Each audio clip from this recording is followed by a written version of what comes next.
You all know about Stardew Valley and Story of Seasons and Animal Crossing, but there are a ton of other cozy games on the Nintendo Switch you probably have no idea exist. Well, in today's video, I have 10 cozy games you may not have known about, and I would consider underrated cozy games. If you like cozy games, definitely subscribe for more, and let's get into the first one. The first game is called Dicey Dungeons, and this is actually one of my most recent pickups on the eShop. There's a pretty big sale going on right now, so this game I think went all the way down to $5. But this is a roguelike deck builder game where you can play as 6 different characters in this game. So each one of these dice has their own abilities and storyline that you can progress through. But at its core, this is a dungeon crawler, and you will travel through these somewhat linear dungeons, defeating monsters, powering up your deck, visiting different shops, things like that. And at the very end of like 3 or 4 floors, there is a boss battle that you have to defeat to get to the next chapter. Each one of these characters, by the way, there's a lot of content in this game. Each one of these characters, I believe, has like 8 to 10 different chapters. Each one of those chapters has difficulty options. So there's a lot here, especially if you pick up this one up on the sale. But yeah, I love these games.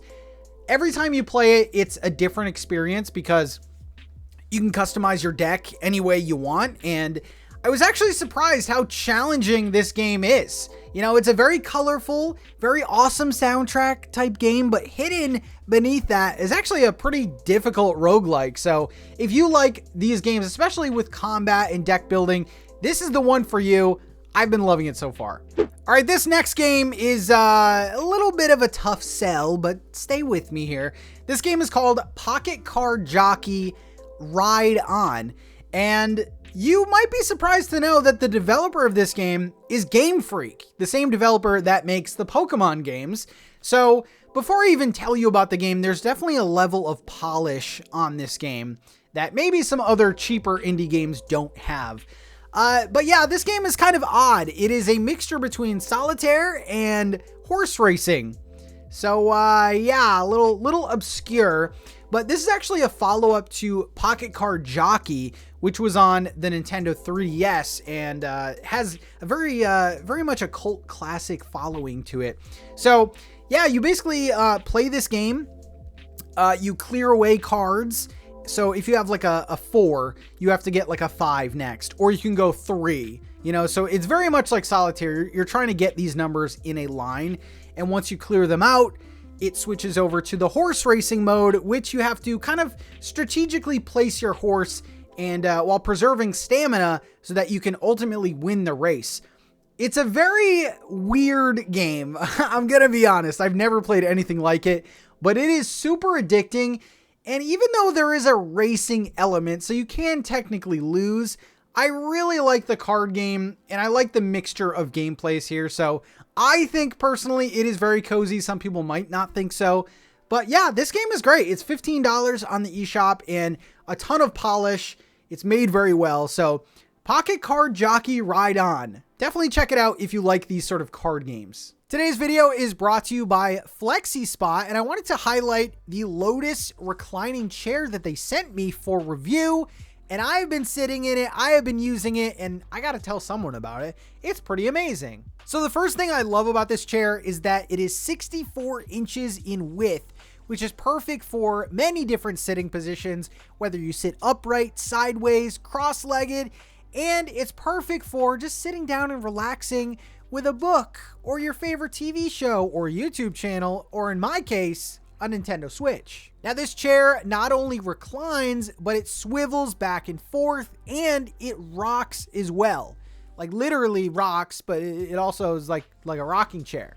The recliner goes back as far as you want, and even Finn loves it. Look how much Finn loves this chair. This is Finn's new chair. I wish I could enjoy this chair, but it's now Finn's. So, you know, buy a dog chair if you want this. But no, I've been seriously enjoying this chair, and I'm very picky when it comes to furniture, especially furniture that goes in my living room that people can see. So if you are interested, you can definitely check it out by clicking the link below, and don't miss out. Use my exclusive code LOTUS30 to get $30 off and free shipping. Just don't show your dog unless you want to lose your chair. So thanks, FlexiSpot, for the chair. I love it. The next game is called My Cozy Room. And I remember picking this up, must have been like 6 months or so ago. And I remember I was looking for like a cheap game. I had some credit on the eShop and I was like, you know, I just kind of want to play something very chill. And this game goes on sale all the time for like $1 or $1.99. And basically what you're doing is you're just creating a room. You're creating sort of like a diorama type thing.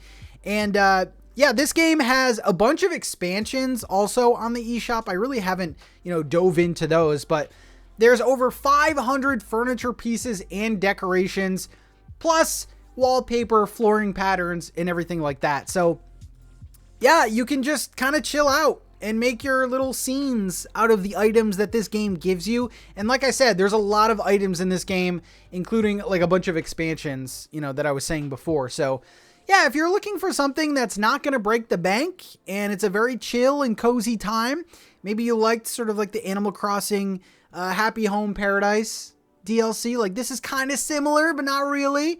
So yeah, have fun making these little diorama homes. And yeah, this one's pretty cool. Hi, I'm Min from Min's Meadow, also a co-host on the Slow Burn podcast with Pat and Peyton. Over on my channel, I talk all things cozy games, whether it's a first look at a new game. I do roundup reviews on all the games I've played recently. I also do ranking videos and all sorts of stuff. So make sure you're subscribed to my channel too. And an underrated cozy game on the Nintendo Switch is A Tiny Sticker Tale. There are so many I could have chosen, but I ultimately went with this one because I feel like it's one of those recently played games for me that surprised me that it's not talked about that much. This is a really cute game where you play as a little donkey named Flynn, and you basically can go around the world and collect stickers in your sticker book. And as you collect them, you carry them around with you in your book, and you can use them to solve puzzles and get across to different parts of the map. For example, using a sticker of a bridge to cross water and so on. I think it's such a fun and creative and satisfying game. It's also a fairly cheap game at about $10, but it's frequently on sale, and it can be pretty tricky to figure out some of the puzzles, but I found myself just loving this one.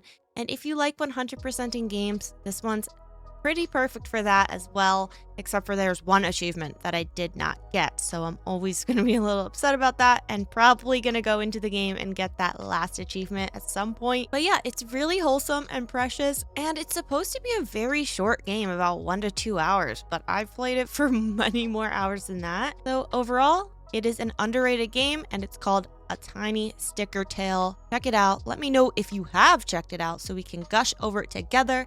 And again, I'm Min from Min's Meadow. Thanks for having me, Pat. Next up is a game called Abzu. Now, I wasn't familiar with this one until recently. I like these underwater exploration games. I really enjoyed Endless Ocean, which I talked about on this channel before. And I've kind of been looking for a game similar to that. And this kind of fits the bill, and this one is pretty cheap right now on the eShop for $5. So yeah, Abzu, actually from the same developers as Journey and Flower. So it's a very chill underwater exploration game. There are some things like missions and stuff that you can do, but it's pretty much just putting yourself into this world. And some people think the ocean is creepy. I think it's kind of beautiful if you're playing, you know, especially in a video game form. I don't think I would ever dive there in real life, but Abzu is really special. I will say that even though it performs pretty good on the Nintendo Switch, if you have another platform, Xbox, PS5, Steam, I would recommend playing it on there. But if you kind of just want to cozy up, especially late at night, maybe with some headphones on, Abzu is definitely a game that will fit that vibe of Endless Ocean and things like that. So yeah, this game, visually stunning, soundtrack is really good, and can't recommend this one enough. I love it. Abzu, check it out. The next two games actually came to the Switch pretty recently, and these are games that I've been wanting to try. I've heard about them before. Originally mobile games making their way onto the Switch. and this is Monument Valley. So if you go on the eShop, there's Monument Valley 1, Monument Valley 2, or a bundle that you can buy. And I would honestly start with Monument Valley 1. I wouldn't dive into the bundle quite yet, because you don't know if you're going to like it. And I don't think this game is necessarily for everyone, but it's kind of like similar to Abzu. It's very atmospheric. So this is kind of like a small, very chill puzzle game where you're kind of like going through these levels and trying to get from point A to point B. And even though that sounds boring, I feel like the atmosphere and the music of this game really ties it together to make something very special. I've heard nothing but good things about this game for years on iOS and things like that, but actually sitting down and playing it, this game is really, really cool, and will definitely be added to the late night rotation for me. Let me know if you played Monument Valley before, because these games are really cool. Next up is a game called Farmagia. I don't know if I've ever talked about this one on my channel, but this is developed by Marvelous, who makes the Story of Seasons and Rune Factory games. And Farmagia is very interesting because at its core, it is a dungeon crawler. But kind of the special, unique thing about this game is that you actually farm and create the monsters you take into the dungeon to help you in the dungeon. So it's kind of cool. It does have a farming element to it, but you're not growing crops, you're growing monsters. So I thought that was very interesting. Two things about this game that I will say. The first thing is that it's expensive. It's $50, and although I have seen this game go on sale, it still is a tough sell for that. It's very fun, and if you do like dungeon crawlers, I would recommend it, but it is quite expensive. And the second thing is, there is so much dialogue in this game, and that could either be a good thing or a really bad thing for some people. There is a ton of dialogue, but it does have voice acting, which is very interesting. And the story itself is pretty good too, but yeah, I definitely remember that from my time playing this, is that the story is a little overwhelming. The dungeon crawling, though, is very fun. The battles are very intuitive and fun to perform these like special attacks and things.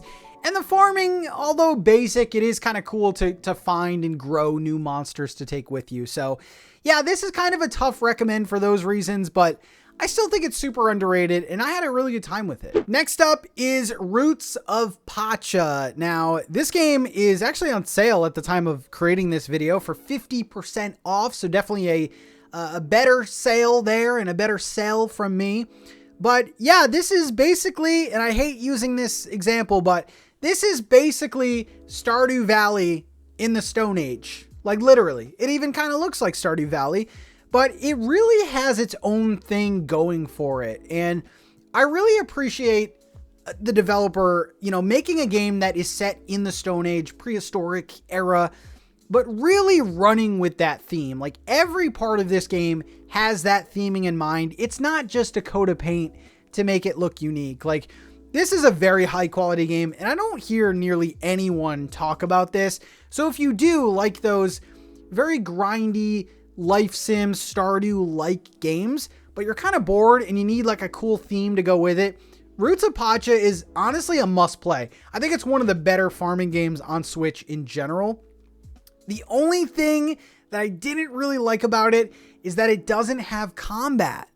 I mean, there could have been an update that added it, but I don't think it has it. And I don't know. I feel like when you're talking about a prehistoric age, like you're talking danger, right? You're talking like saber-toothed tigers and dinosaurs and stuff.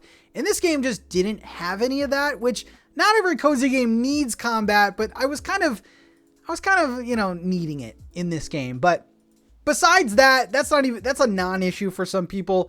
I really think you should play this game. It's a good one. And finally, I wanted to mention a game called Europa. And this is a $15 game, so it's not too crazy. This is beautiful. This game is a work of art and really reminds me of Studio Ghibli. It like has that vibe. The world looks very Ghibli-esque. But yeah, you play as this character who can actually like fly around the map, or like glide around the map rather. And yeah, it's a very peaceful, chill game. Now, it is a story. Like, there is a story here. It does have some really nice voice acting narration to it. there are puzzles to kind of go through, but there is an ending. Like, it's not like a Stardew game where you can, play on forever, So this game, I don't know, I kind of remember like a 6 to 8 hour game, if I'm remembering correctly, but really awesome to explore the world in this. Like, it was very rewarding, kind of just like gliding through the different lands and stuff. Like, very peaceful, very chill game. And again, if you like those Studio Ghibli type visuals, this game looks amazing. So definitely one of those rare games that like performs well on the Switch too. So there is like some danger in this game. I remember like some enemies were shooting at me. But yeah, kind of reminds me of like Zelda in a way, but really focusing on puzzles and exploration. So if you're looking for a game to kind of just get lost in and, kind of glide around peacefully until someone shoots at you, Europa is a cool game and more people need to play it. So there you have it. Those are some underrated cozy games that I would personally recommend.